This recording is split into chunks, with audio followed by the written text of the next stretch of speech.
कबीरपंथी संत निर्मल साहब जी जिला सिवान बिहार से आज उत्तर प्रदेश के लखनऊ शहर में दौरे पे हैं। हम इनसे कुछ जानकारी लेना चाहते हैं इस समय वर्तमान परिस्थितियों के बारे में, और किसान बिल पर भी कुछ चर्चा करेंगे। तो हम निर्मल साहब जी से जानकारी प्राप्त करना चाहते हैं। साहब बंदगी, आप इस समय वर्तमान में लखनऊ शहर में हैं, तो इस समय देश की हालात बहुत डगमग स्थिति चल रही, इस पर आप क्या कहना चाहते हैं हमारे चैनल के माध्यम से? सच्चाई ये है कि 2014 में नरेंद्र मोदी जी के नेतृत्व में जो सरकार बनी वो पूरी तौर से ईवीएम मशीन के द्वारा बेईमानी से सत्ता में आई है। और सत्ता में आने के बाद पहली बार राष्ट्रीय स्वयंसेवक संघ के नेतृत्व में दिल्ली में हिंदूवादी संगठनों का सम्मेलन हुआ, और उस सम्मेलन में प्रधानमंत्री नरेंद्र मोदी और उनकी कैबिनेट के लोग सम्मिलित हुए और साष्टांग उन्होंने नतमस्तक होकर स्वीकार किया कि हमें कुछ करना नहीं है, आप जो कहेंगे वही हमको करना है। इसके बाद दूसरे दिन सारे अखबारों में बयान आता है अशोक सिंघल जी का। उन्होंने कहा कि भारत में 900 वर्षों के बाद हिंदू शासन आया है, और उनका मतलब ये था कि 900 वर्षों के पूर्व जो भारत की स्थिति थी, तो उनका कहने का आशय था कि देश को 900 वर्षों के पूर्व की स्थिति में पहुंचाने का लक्ष्य संघ और बीजेपी ने कर दिया। और इसके बाद नरेंद्र मोदी के नेतृत्व में जो सरकार चली, देश की जो व्यवस्था चल रही थी उसको एक एक करके नष्ट करने का कार्य किया। नोटबंदी और जीएसटी के माध्यम से देश की अर्थव्यवस्था को चौपट किया गया। इसके बाद एक एक गलत कारनामा करके सरकारी उपक्रमों को, जो लाभप्रद उद्योग थे, सबको नष्ट किया, देश की संवैधानिक व्यवस्थाओं को नष्ट किया। और इसी के दौरान 2019 में बेईमानी से सत्ता ये और 370 की धारा का एक नाटक करके देश को एकदम बर्बाद करने पर यह सरकार तुल गई है। वर्तमान समय में जो किसानों का आंदोलन चल रहा है वो 100% जायज़ है, और वो किसानों का आंदोलन ही नहीं है बल्कि देश के 90% कमेरे वर्ग का आंदोलन है। उस आंदोलन को अगर किसान हार गए तो समझ लो कि देश 500 वर्षों तक गुलाम रहेगा। और ये सत्ता सौंपने के बजाय ये विदेशी शक्ति को सौंप देंगे, लेकिन देश के लोगों को सत्ता सौंपने के पक्ष में नहीं है, क्योंकि ये इतनी गंदी सोच के हैं कि कोई आदमी से गलती हो जाता है तो उसका सुधार करता है, लेकिन ये गलती करते नहीं हैं बल्कि जानबूझकर योजनाबद्ध तरीके से देश में गलती करते जा रहे हैं। और इतनी गलती करते जा रहे हैं कि उनको ऐसा नहीं कि उनको आभास नहीं है, उनको सारी चीज़ मालूम है। क्योंकि संघ का जो गुप्त एजेंडा है देश के पिछड़े, दलित, अल्पसंख्यक और कमेरे वर्ग को हर स्तर से कमज़ोर करना है। उनका गुप्त एजेंडा इतना घातक है कि जो भारत के संविधान के विरुद्ध वो सारी बातें हैं। और इसके लिए रविंदर सिंह विधायक अरवल, उन्होंने एक मुकदमा कायम किया।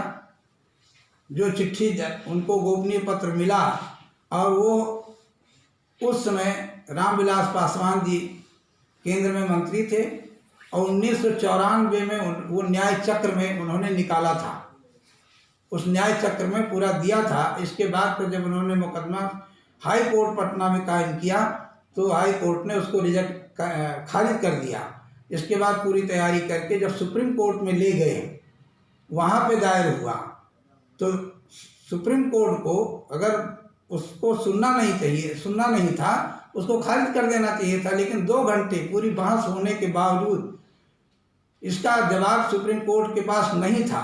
और उसमें था कि संघ प्रमुख मोहन भागवत और राष्ट्रपति मन ये सारे लोग जितने भी हैं इस तरह का चिट्ठी जारी किए हैं, और जो लोग कार्यवाही नहीं किए सब जवाबदेह हैं देश की व्यवस्था को नष्ट करने में, संविधान के विरोध में। लेकिन सुप्रीम कोर्ट ने 10 लाख रुपया जुर्माना उतार दिया कि आपने न्यायालय का समय बर्बाद किया है। अब आप ये बताइए, ये देश संविधान से चलेगा कि न्यायपालिका के में बैठे हुए जज जो बेईमानी से निर्णय करते हैं उनसे होता है?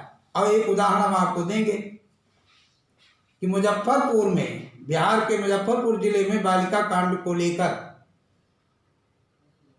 सुप्रीम कोर्ट का जज संज्ञान में लेकर मुकदमा कायम करता है, और देश में इतनी बड़ी बड़ी घटना हो गई सुप्रीम कोर्ट के जज के समझ में नहीं आता है। दे सकते हैं तमाम तरह का इस तरह घटनाएं हैं, और उसके बाद ये सारी चीज हो रही है। किसान आंदोलन 3 काला कानून जो लाए हैं उसके पक्ष में नरेंद्र मोदी जी और उनकी कैबिनेट के लोग और तमाम लोग उस आंदोलन को बदनाम करने के लिए बहुत सारे हथकंडे अपना रहे हैं। लेकिन ये है कि ये लड़ाई किसानों की नहीं है, ये देश की लड़ाई है, आज़ादी का आंदोलन है। अगर इसमें ये आंदोलन पिट गया तो देश खत्म हो जाएगा, कोई बचाने के बस का नहीं है। और एक चीज देखिए, ऐसा नहीं इस सरकार से सारे वर्ग के लोग दुखी हैं। 180 IAS IPS अफसरों ने जो रिटायर्ड हो गए, उन लोगों ने उन लोकसभा चुनाव के बाद जो पत्र भेजा है भारत निर्वाचन आयोग को 60 पॉइंट देकर, इसका लिखित एक पॉइंट का जवाब दीजिए, जवाब नहीं दिया।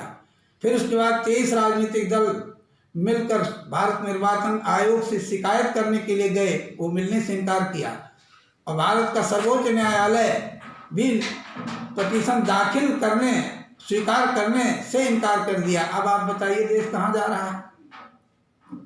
ये सारी परिस्थितियां हैं। तो किसान तो बहुत मजबूती से लगा हुआ, और किसान के तो करो और मरो का नारा है।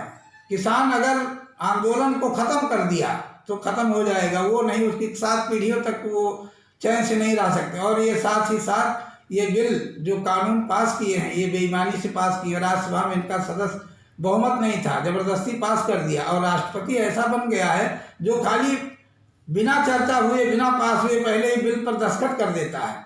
अब इसके पहले भी राष्ट्रपति रहे, KR नारायण जी रहे, और भी लोग रहे, लेकिन 6-6 महीने, साल भर बिल रखा रहता था, उस पर दस्तखत नहीं होता था। और ये ऐसे प्रधानमंत्री बन गए कि बस खाली वो बैठे हैं खाली दस्तखत करने के लिए। जैसे लगता है कि वो नहीं दस्तखत करते हैं, संघ का आदमी बैठ के PMO कार्यालय पर कब्जा है और राष्ट्रपति भवन पे कब्जा है, या लोग उसके गुलाम बन गए हैं। कोई सोचने के लिए, देश के बारे में सोचने के लिए तैयार नहीं है। ये बहुत घोर चिंता का विषय है। और एक चीज ये भी जानिए, जो बिल किसान के खिलाफ में लाया गया है वो किसान के खिलाफ में ही नहीं, बल्कि देश के कमेरे वर्ग जो मजदूर हैं, व्यापारी हैं, या जो भी अन्न खाने वाले लोग हैं, वो सब संकट में आ जाएंगे। जो गरीब तबका है, इसमें 90% लोग परेशान हो जाएंगे, क्योंकि वो 10 रुपये में खरीदेंगे, किसान तो औने पौने दाम बेच देगा क्योंकि उसको अगली फसल लगानी है। लेकिन उद्योगपति ये बड़े बड़े उद्योग का डंप कर लेंगे, तो वही 10 रुपये का सामान 100 रुपया 150 रुपये में बेचेंगे, तब लोगों को पता चलेगा।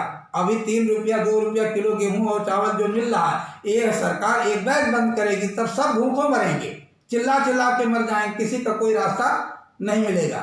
इसलिए हमारा तो ये निवेदन है देश के लोगों से कि किसान आंदोलन को भरपूर समर्थन करें, और बीजेपी और संघ के लोग जो ये नौटंकी कर रहे हैं, जितने अपराधी हैं, जितने माफिया हैं, वो सब किसान बनकर नया नया संगठन बना रहे हैं, वो सब धूर्तबाजी मक्कारी के अलावा कहीं कुछ नहीं है।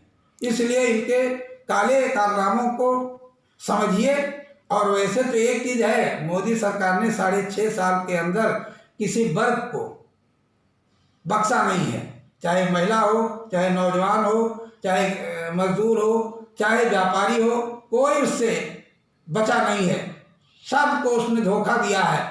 इस नाते से सारे लोग आपस के जो नेताओं ने जाति धर्म अगड़ा पिछड़ा दलित हिंदू मुसलमान मंदिर मस्जिद क्षेत्रवाद के नाम पर बांटा है, वो देश के लिए खतरे की घंटी थी। हालांकि जनता ने अपनी अज्ञानता में ऐसे लोगों का समर्थन दिया। अब समय है, वक्त है अभी देश को बचाने का, और भारत को बचाने, भारत के संविधान लोकतंत्र को बचाने के लिए किसान आंदोलन को हर वर्ग के लोगों को खुलकर समर्थन करना चाहिए, और समर्थन इतना तेज कर दें कि ये सरकार को उखाड़ फेंकने की तैयारी कर लें। नहीं तो ये सरकार रहेगी तो देश का सर्वनाश तो होना तय है, कोई बचा नहीं सकता देश को।